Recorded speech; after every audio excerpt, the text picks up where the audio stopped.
चलिए दोस्तों, इस वीडियो के माध्यम से जानेंगे हम लोग कि विवाहित होने के बाद भी किन 5 स्त्रियों को, युवतियों को पंचकन्या के रूप में माना गया है, जो कि पूजनीय भी हैं, जिनको भजने से कहते हैं कि सारे दुखों को कष्ट हो जाता है। ऐसी पंचकन्याओं के बारे में जानेंगे।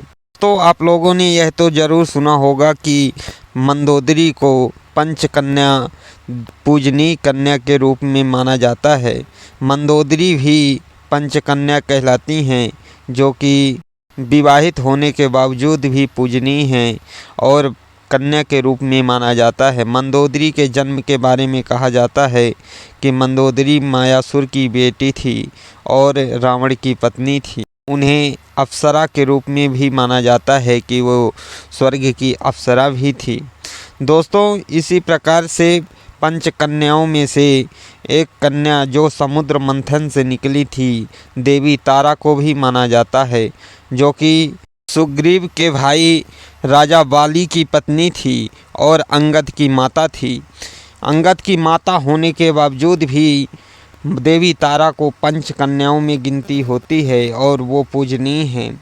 देवी तारा के बारे में कहा जाता है कि वे समुद्र मंथन से निकली हुई थी। इसी कारण से देवी का तारा समुद्र मंथन से निकलने के कारण, अप्सराओं के साथ निकलने के कारण वे देवी अप्सरा कहलाईं और अप्सरा होने के बावजूद वे पंचकन्याओं में गिनती की गई, जो कि बाली के साथ उनका विवाह हुआ। बाली वध हो जाने के बाद माता तारा का विवाह सुग्रीव के साथ भगवान श्री राम ने करवा दिया था। इस विवाह होने के बाद भी देवी तारा पंचकन्या ही रहीं।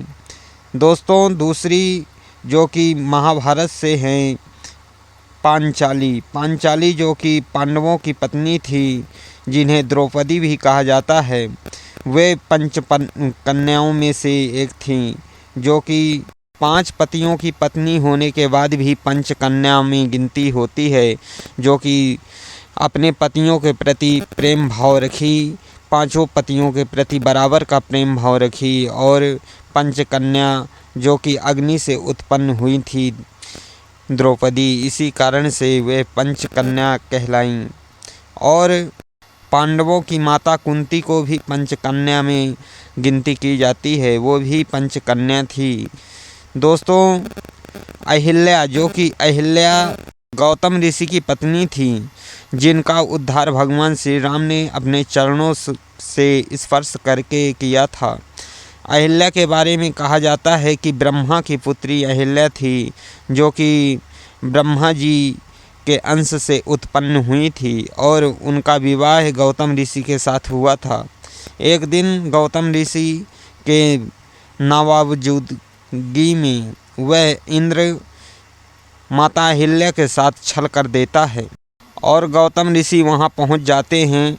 गौतम ऋषि जब देख लेते हैं इंद्र के साथ अपनी पत्नी अहिल्या को, तो वे श्राप दे देते हैं, इंद्र को भी श्राप देते हैं और अपनी पत्नी अहिल्या को भी श्राप दे देते हैं। अहिल्या को श्राप देकर पत्थर की शिला बना देते हैं। जब भगवान श्री राम सीता के साथ विवाह करने के लिए वहां से निकलते हैं, तब उनके गुरु विश्वामित्र जी कहते हैं कि हे राम, ये इस पत्थर की शिला को अपने चरणों से स्पर्श करके अहिल्या का उद्धार करो। तब भगवान श्री राम अहिल्या का उद्धार करते हैं। दोस्तों, इसी प्रकार से रावण की पत्नी मंदोदरी, जो कि सबसे खूबसूरत मानी जाती है और पंचकन्याओं में अवधूत माता मंदोदरी की पूजा भी होती है। मंदोदरी के बारे में कहा जाता है कि मंदोदरी संसार में अत्यंत खूबसूरत थी उस समय और वे आजीवन कन्या ही रहीं। रावण के वध हो जाने के बाद मंदोदरी का विवाह कहते हैं कि विभीषण के साथ करवा दिया जाता है और विभीषण के साथ विवाह हो जाते हैं, जो कि 2 पति होने के बाद भी वो कुमारी कन्या ही कहलाईं और उनके 100 पुत्र थे। उसके बावजूद भी मंदोदरी को पंचकन्याओं में गिनती की जाती है। दोस्तों, पंचकन्या यानी देवी का रूप माना जाता है, जो कि सदैव अपने धर्म से अडिग रहीं, अपने धर्म में रहीं। दोस्तों, मेरी यह वीडियो कैसी लगी, पंचकन्याओं के बारे में आपने जाना। दोस्तों, इस वीडियो के माध्यम से अगर अच्छी लगी हो तो वीडियो को लाइक करें और मेरे इस YouTube चैनल को सब्सक्राइब